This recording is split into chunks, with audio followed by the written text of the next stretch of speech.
Right, well, with this video, what I'd like to do is explore equivalent fractions again, some more, further, on a number line. So this is kind of a part two. If you watched the first one and maybe you're still like, hey, wait, what?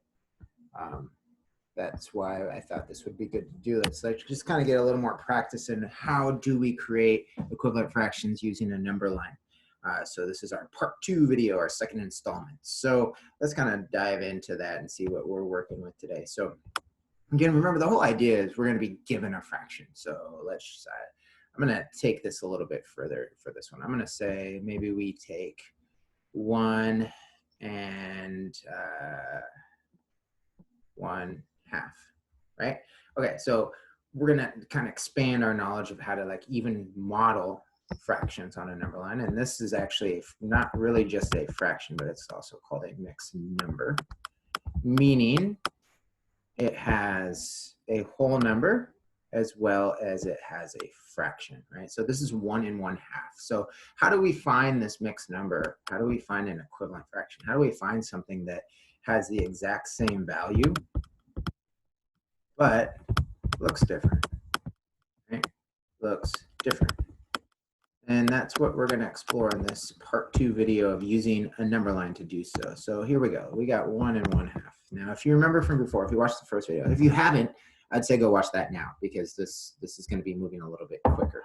But remember from the first video, what we're going to do is we're going to go ahead and just model out this first fraction on a number line. Now, to do that, this is where I said as a mixed number, this is kind of the extra part. Because if you look with this is something for us to keep in mind, is that because this is a mixed number, it is stating we have one whole already. So my number line is actually going to start at 1 because that's what that whole number says. It's starting at 1 and it's going to end at 2.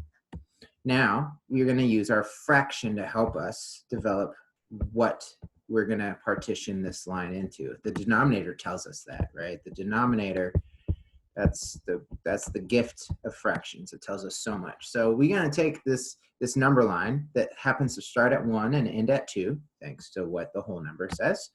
And we're going to partition it into 2 parts because that's what the denominator says. So I'm just going to go there. And if we then think about labeling this out, this is 1. So this is going to be 1.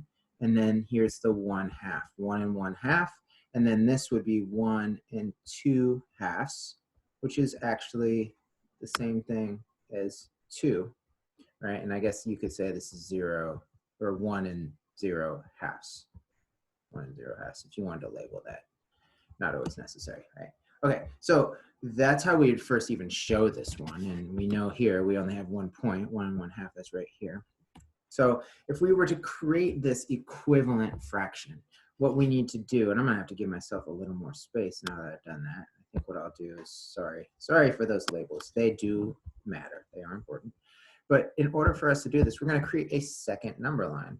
Right? And we're gonna make that number line equivalent. We're gonna use the first number line to really line up where my tick marks are. And this is still 1, right? And this is still 2. But now, to find that equivalent fraction, what we're going to do is we're going to partition this number line into more parts. So I'm going to go here, like half of each part.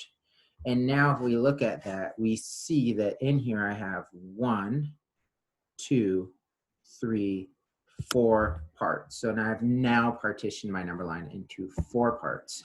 So let's label each one of those parts. This is going to be 1 whole, because it's still the 1 here, and 1/4. This is going to be 1 whole and 2/4. This is going to be 1 whole and 3/4. And again, this would be 1 whole and 4/4 or 2. It's the same thing. So now we just look at where does the new fraction line up, right? If we look here, here's 1 and 1/2, and we bring this down, we'll see, boom, right here, there's our equivalent fraction. And one thing I want you to notice in this example is our whole number did not change. Did not change, right? It's the fraction that changed. So if we're looking for an equivalent fraction of this mixed number, 1 and 1/2 is the exact same thing as 1 and 2/4, okay? So this video, again, is the second video. We're just gonna do a lot more examples to get them under our belt, as they say, so we can get some more practice. So let's try that out. I'm gonna go even further here. We're still only gonna, we'll take a fraction on this one. Let's say, let's do, let's do 1/4. Okay, sorry. I don't know why I delayed so much thinking about that. Okay, so what I want to show you here is like actually how we can make more than one equivalent fraction. So step one, right? Let's just take this 1/4 and put it on a number line. So there is no whole number here, right? So it's not a mixed number. So I'm going to start at 0. I'm going to end at 1. The denominator tells me I need to cut this or partition this into 4 parts. So I'm going to find the middle, then the middles of my middles, and I'm going to have 4 equal parts. Let's go ahead and label that out. All right, so this is 1 out of 4. This is 2 out of 4. This is 3 out of 4. And again, this would be 4 out of 4. Or 1 whole, same thing. They're equivalent. Those are equivalent. But we are looking for 1/4. So here's 1/4. Okay. So if I want to look for an equivalent fraction, again, we said our second step was to then create a second number line.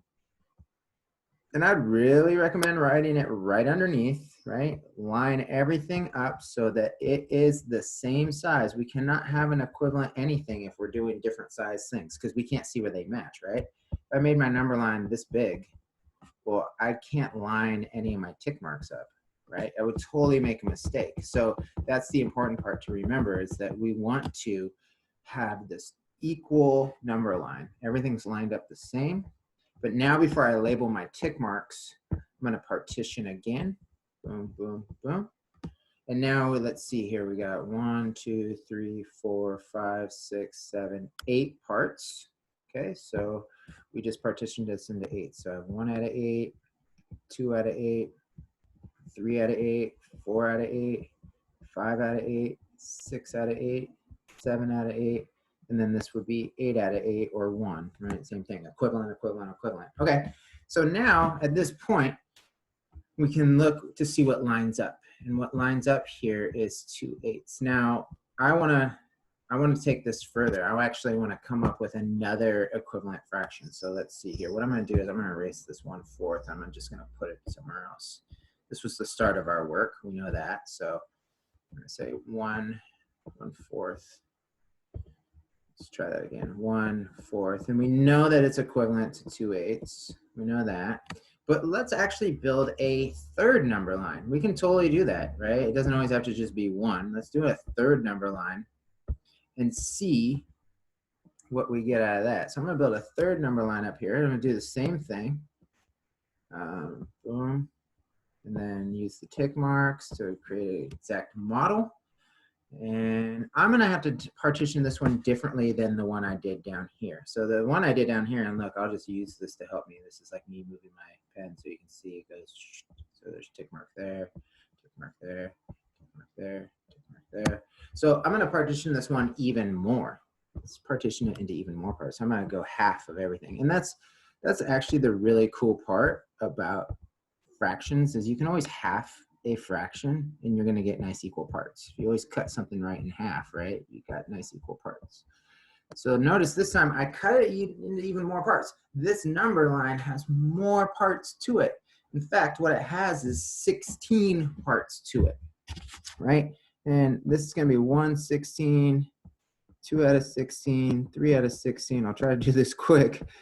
5 out of 16, 6 out of 16, 7 out of 16, 8 out of 16, which is right in the middle, and that's true because 8 times 2 is 16, 9 out of 16, 10 out of 16, 11 out of 16, 12 out of 16, 13 out of 16, 14 out of 16, and 15 out of 16, or 16 out of 16 is 1 whole. Okay, but now that I've done that, like look where this lines up, right? I'm gonna do that same thing. So we know we have 2 8s and 1/4, and now we also have right here 4/16. These are all equivalent. They're all the same because they're actually the exact same amount on a number line. It's just that because I partitioned my number line in a different way, that's why we see it. So let's do one more example. Let's kind of play around with this even more. Let's do, what haven't we done? We haven't done a 6. Let's do 4/6. Okay, so 4/6. Let's find an equivalent fraction using a number line for 4, 6. So step 1, let's put 4, 6 on a number line. This one is less than 1, right? Because there's nothing here. There's no whole number. It's not there. It doesn't exist. So we start at 0. We go to 1. And then the denominator says we are partitioning into 6. 6 is a little tricky. What you got to do first is make your thirds. And once you've had thirds, then you take half of each of your thirds. And this comes with practice. You'll get this the more you practice, but you'll see here we have 6 pieces. 1, 2, 3, 4, 5, 6 pieces, okay? All right, so let's label that out. This is 1, 6, 2, 6, 3, 6, 4, 6, 5, 6, and then 1 whole, or 6 out of 6. And 4, 6 itself lives right here, Sorry, this 4 looks sloppy. Oh my, you know, sometimes technology, that's a 4, 4, 6. Okay, so now to find that equivalent fraction, what are we gonna do? We're just gonna create a second number line and we're gonna put it right underneath it, right? Like really line this up so that each tick mark is in the exact same place. And that's what I'm doing. Like I actually use, that's why I line it up. I use the tick marks from the number line above it just to line them up. Okay, the whole number stays the same, 0 and 1, but now before we label all the parts, we're just gonna partition this in another way, right? We're gonna cut this up in another way.